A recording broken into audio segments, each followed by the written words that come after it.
Spring training continues as Tarik Skubal and Drew Anderson make their 2026 debuts.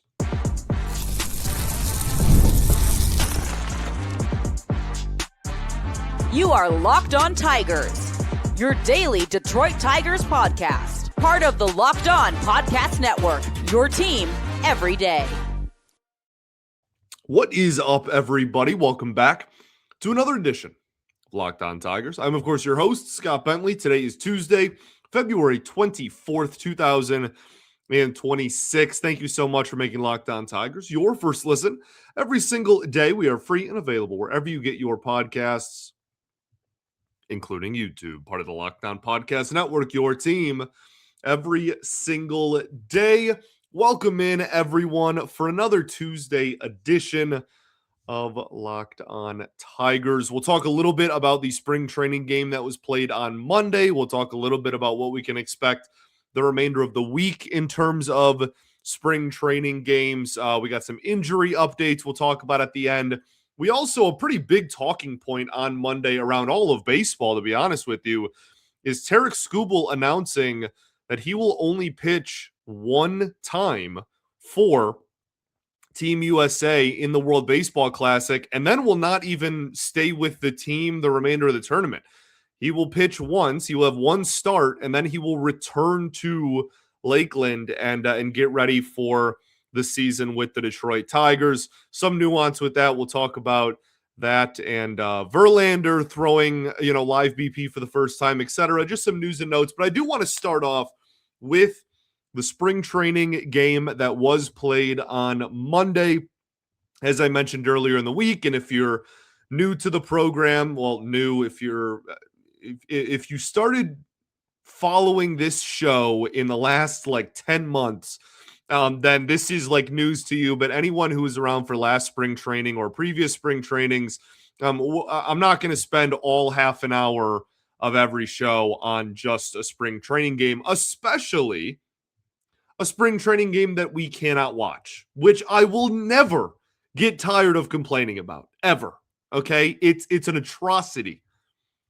You don't need to pay broadcasters or have 8 different camera angles. You can just set up a Nokia flip phone behind home plate and live stream it for all I care.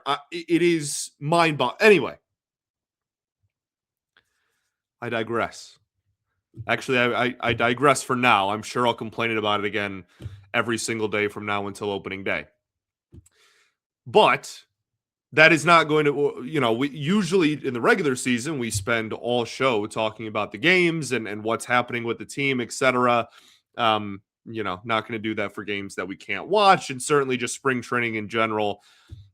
We're going to play it by year and talk about the big talking points. So let's get into those big talking points in this 3-0 loss for the Detroit Tigers on Monday against the Minnesota Twins. The Tigers are now 0-2-1 in spring training play. The crown for the Grapefruit League title is officially underway. So Tarik Skubal started, and that's the big talking point from this ball game. Drew Anderson might also be the second biggest talking point, to be completely real with you. But Tarik Skubal starts, goes 2 innings, 2 hits, no runs, no walks, and 4 strikeouts. Give him a couple of hits in the first inning, within the first 3 batters of the game, and then after that, nearly struck out everyone else that he faced, and ended again 4 strikeouts in 2 innings. The velocity was down, especially in the first inning. I don't care. He wasn't throwing 100%. It was his first outing of the spring, et cetera, et cetera. There's a great Twitter account called Pitcher Profiler. It gives a lot of the underlying data and whatnot from... I was going to say from starts, but they do it for relievers as well. So you can take a look at just the effectiveness and the movement, etc., of some pitches. And Skubal not even throwing at 100% still was better than most people are at the peak of their regular season production. So he's fine. I think if you need further reassurance that it's not a big deal, that the velocity was down like a mile an hour or something, it averaged to be down about a mile an hour in the first inning. He was throwing about 95. In the second inning, he was sitting at 97, which is about where he sat last season. So, like, it's just took an inning for him to get warmed up, and then he got warmed up, and everything was fine, and he struck everybody out that he faced. So, it's okay. Like I said, second inning, velo bump. Honestly, I was kind of happy that he got, I don't want to say like got into trouble in the first. It's spring, it's very low stress. But I am glad that he had to pitch out of the stretch and had to deal with a runner in scoring position, right away. And obviously he's arguably the best pitcher on the planet. I think inarguably. And yeah, I think it just was a productive first outing for Skubal. He got to ramp up the velo. He got to showcase that he still has a swing and miss stuff, but he also got to put as much pressure, I guess, as you can put on a February outing in a spring training game in the first inning. So we'll take it. Drew Anderson, like I said, might be one of the bigger talking points from this game. I wish we could watch him. But alas, 2 innings, 1 hit, no runs, no walks, and 3 strikeouts in his Tigers spring training debut. All of his pitches across the board were 3 to even 4 miles an hour faster than what he was offering the last time he pitched in a Major League Baseball game. Now, it's a small sample, and it's a few years ago, but he's also, 32? 31, 32? This isn't like, we clocked him when he was 18, and then he, continued growing and, filled out, and, at 25, he was throwing a lot harder. This is a few years from being, late 20s to now early 30s, and just went and pitched in, foreign leagues for a couple of years.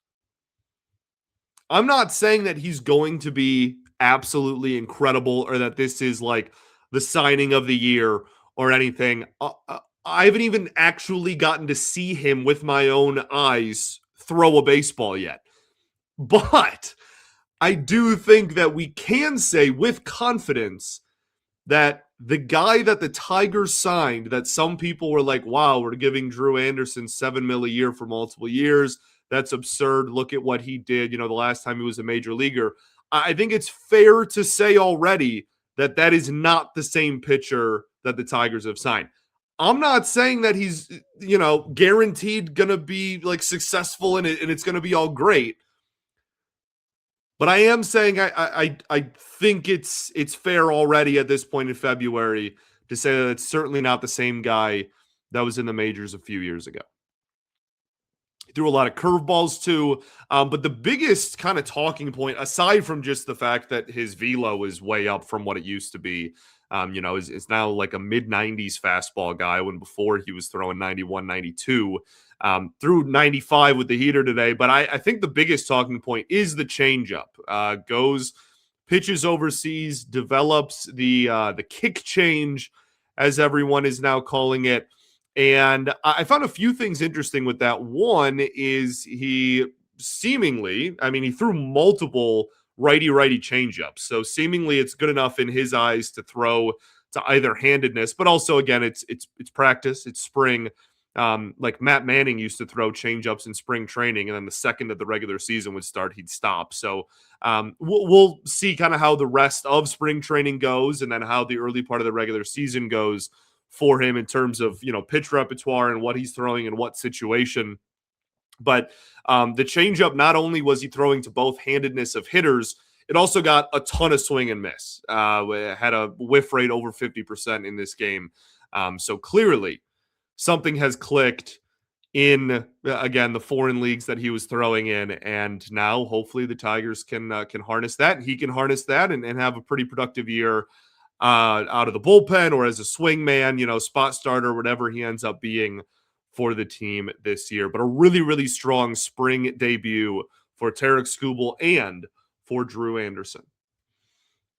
let's keep the ball rolling. I want to talk about pitching a little bit more in this game. Then we'll get to the offense, although there's not too much to talk about. We will do that right after this.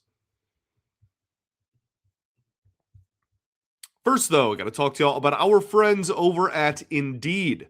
Workplace chaos, deadlines stacking up, inbox overflowing, and one position you have to fill is still sitting open. When the pressure's on and you need the right hire, this is a job for Indeed-sponsored jobs. Indeed-sponsored jobs help you reach the people who actually fit what you're looking for: skills, experience, location, etc. So you're not just hoping the right candidate happens to stumble across your post. You actually get the candidate that is the perfect fit for you and for them. Here's a stat that says it all. Just since we started talking, companies like yours have made 27 hires according to Indeed data worldwide on Indeed-sponsored jobs. So if you're hiring, spend less time searching and more time interviewing candidates who check all of your boxes with Indeed-sponsored jobs. And listeners of this show will get $75 in sponsored job credit to help get your job the premium status it deserves at Indeed.com/podcast. Just go to Indeed.com/podcast right now and support our show by saying you heard about it here. Indeed.com/podcast. Terms and conditions apply. Need to hire? That's a job for Indeed-sponsored jobs. All right, everybody, welcome back here. Segment 2, Locked On Tigers. Appreciate y'all for tuning in, as always, making us your first listen every single day. Shout out to the everydayers that do tune in every day, and we will, of course, be back tomorrow. We got another spring training game to talk about. We will also, probably by the end of the week here, start previewing the upcoming season as it looms closer and closer, and that is really exciting. So thanks for tuning in, supporting the show all throughout the winter, and now into spring training. You make Locked On the #1 sports podcast network. You can now become an everydayer as well at lockedonpodcast.com/everydayer and sign up for the Locked On Tigers Everydayer Club. You'll get ad-free audio of this show as well as access to a members-only Discord server with other everydayer members. That'll be really fun and kind of popping off once the regular season starts. I'm in there, obviously, as well. You can use promo code SPRING from now until February 28th and get your first month free of the Everydayer Club as well.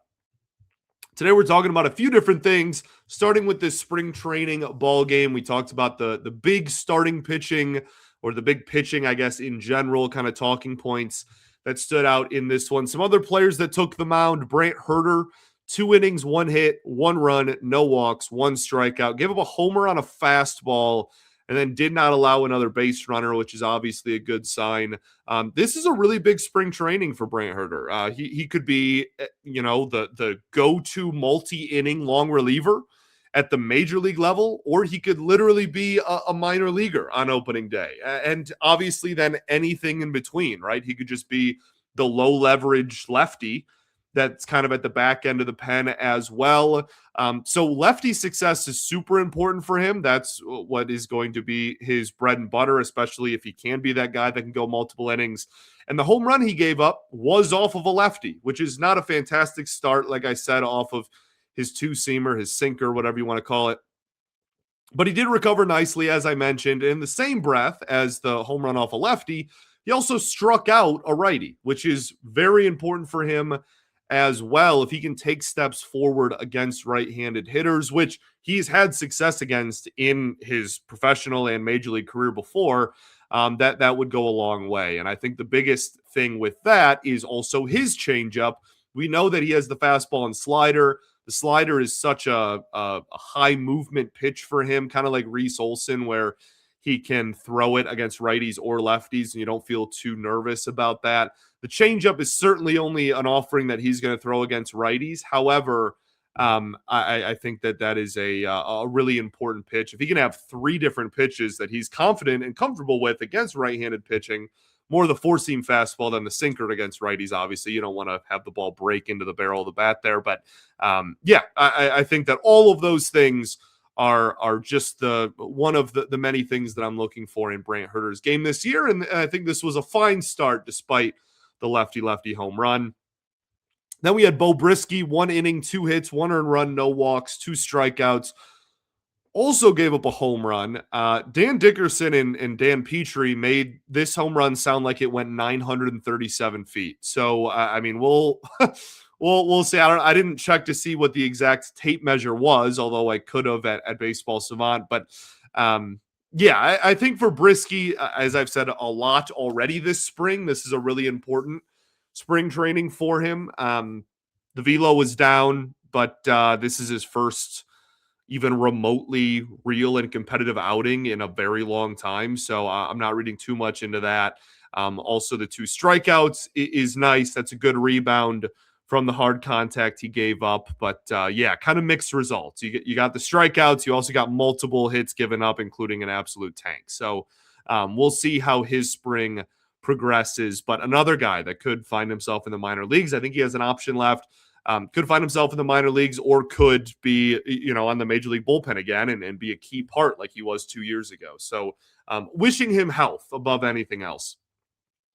Then Brennan Hanifey, again, a guy that I think it's a very big spring for. Kind of the theme of this game, we had a lot of fringe major leaguers or guys with major league experience pitching in this game, which won't always be the case. So that's why we're spending a lot of time on that rather than the offense. Also, the offense got shut out. So, what do you want me to say? Hanifey's interesting. I've always liked Hanifey, and I really got, maybe I'm wrong, I got the impression that the fan base didn't last year. I can remember complimenting him multiple times over the course of the middle and early part of last year and just getting a lot of heat and kind of pushback for that. I think there's some nuance with that. I don't want him to be the closer, and I want to see more swing and miss if his role is to increase.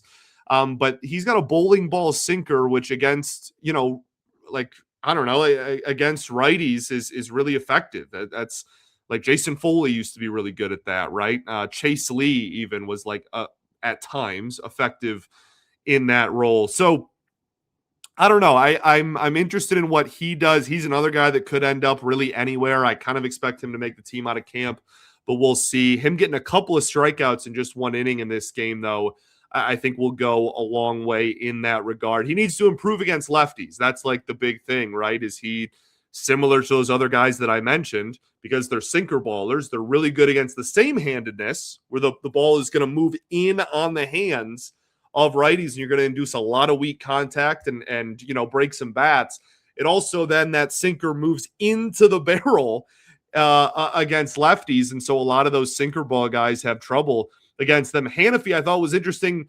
Didn't throw the sinker against lefties, which is pretty normal, and only threw his just straight four-seam fastball against them, but only faced, I think, one lefty in this game. So we'll keep an eye on that. That'll be really interesting kind of to see what adjustments he has made throughout spring training as well. Offensively, like I've mentioned a few times, not a whole lot. I mean, they got shut out. Vierling hit a leadoff triple. First off, it was the most Matt Vierling hit of all time. He goes the opposite way down the first baseline and just is fast enough where, the ball dribbles into the corner and he ends up on third base. At least that's what the radio alluded to. But we have seen that from Matt Vierling so often, especially in 2024. Obviously didn't just didn't play very much in 2025, but that was a big thing. Something else we saw, especially in the second half of 2025, was then man on third, no outs, Carpenter, Glaber, Green, all due up, all three strike out. We are so back. We're so back. It's baseball season officially, okay? The Tigers threaten and do not score. Glaber had a challenge in that as well. Did not go his way. He lost it, but all three of them struck out. The big, really overarching theme had a lot less to do with the individuals on the Tigers side of things, and to me, a lot more with just Mick Abel for the Twins dominated. 5 strikeouts in 3 innings of dang near perfect baseball. No one could hit his fastball. His fastball was 93, 94 miles an hour. Nothing crazy. Had a 70% whiff rate in this game. 70. That's astronomical. Everybody, no matter who it was swinging and missing at his fastball. And Dan Dickerson said they were all under the fastball. So, I mean, maybe some good, IVB if you want to get like super analytical and nerdy with it. Yeah, I mean, good for him, a guy that was a former first round pick, and it'd be really cool to see him take a step forward after all these years. Kerry Carpenter did have a deep fly out in this game for what it's worth to you. Colt Keith also had a strikeout and a walk yet again. That's been his stat line for his first 2 spring training games. Trey Cruz with another walk, a guy that walked a ton in the minor leagues last year. He already has 2 walks in, I think he's only played in 2 of the spring training games this year. Tyrell Lorenzo got some more plate appearances, or another at bat in this game was a flyout. And then, the broadcast, Dan and Dan both said that the wind was really picking up and kind of knocking down fly balls, which I appreciate them saying. I also like the Twins hit 2 moonshot homers. So like I, clearly it was possible, but for whatever all of that is worth to you, let's talk about stuff. Okay, we'll do that right after this.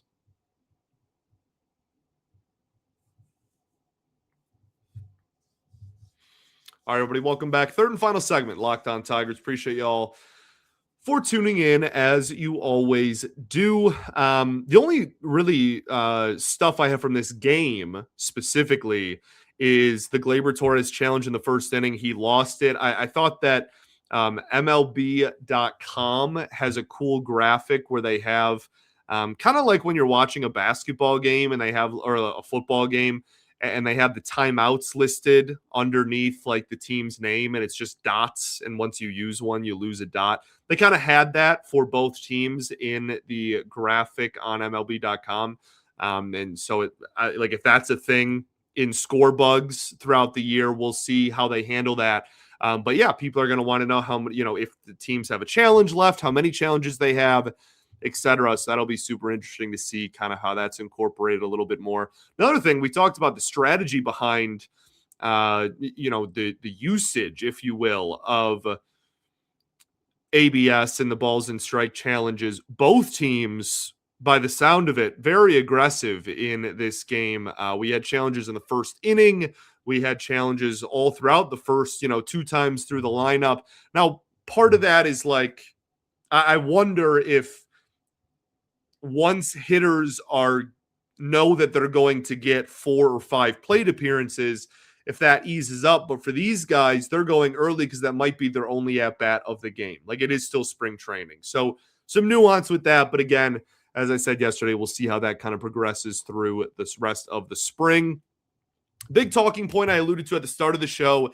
Tarik Skubal announces he will only pitch in 1 game for the WBC. Fans around all of baseball kind of upset with this announcement. I am not. Obviously, I would love to see him pitch as much as possible in the WBC. And I before today, I was expecting him to pitch a couple times, 2 or even 3 times. So I didn't think anything of it. I was not worried about it necessarily.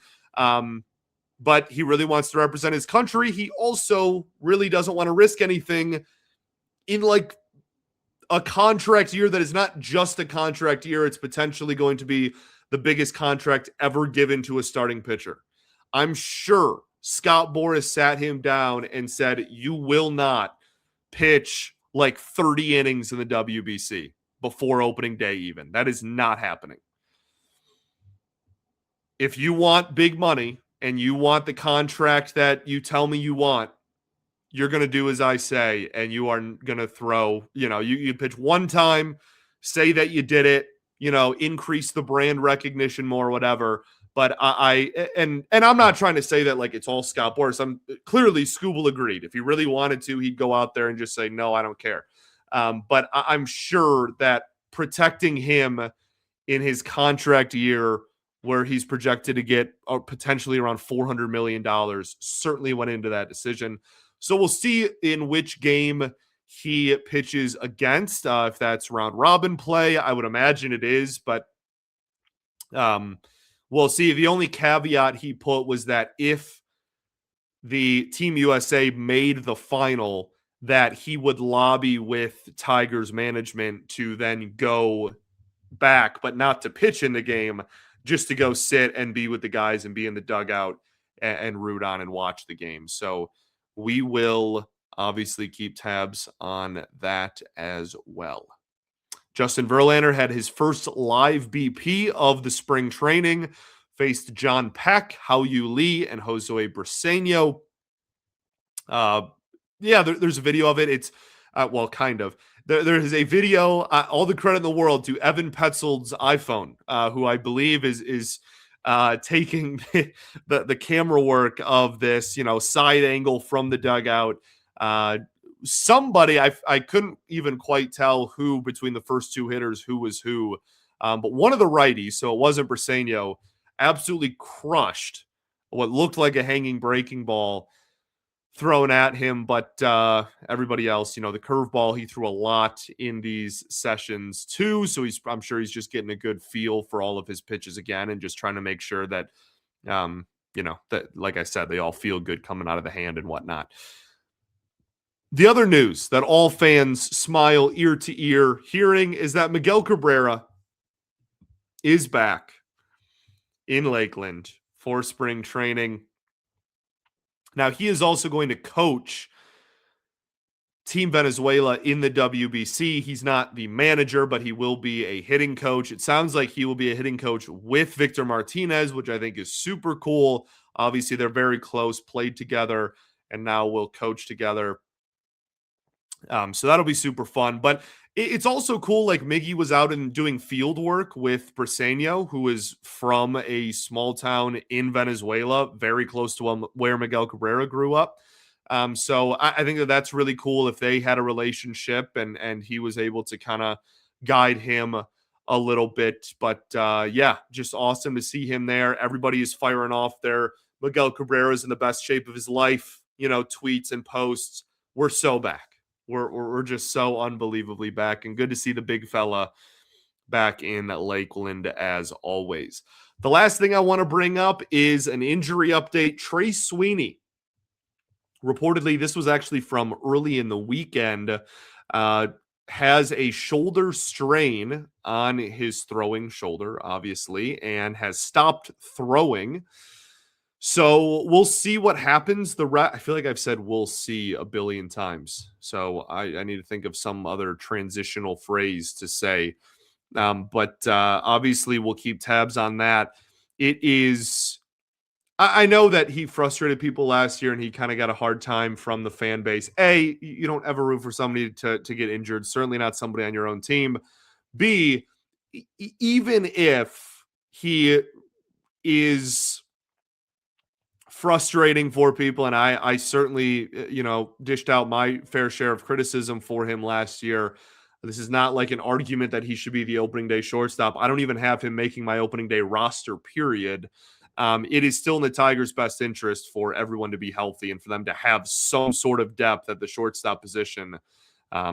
Because that just makes sense. And that depth is going to be important throughout the course of the summer. So hopefully he is good and ready to go and can, get to throwing and doing full progression again by the end of spring training. If he is not, I'm not sure that really changes anything for Kevin McGonigal. I think that McGonigal was probably already higher on the organizational depth chart, if you will, than Trey Sweeney as it currently stands. But we'll see, because I mean, obviously that is a big talking point the rest of the spring. So wishing Trey Sweeney a speedy and healthy recovery. Thanks for making Locked On Tigers your first listen every single day. Shout out to the everydayers that do tune in every day, and we will of course be back tomorrow as we continue our spring training conversations. I appreciate you all for tuning in. Peace and love. Going to therapy's dope. I'll catch you all tomorrow, baby. Go Tigers.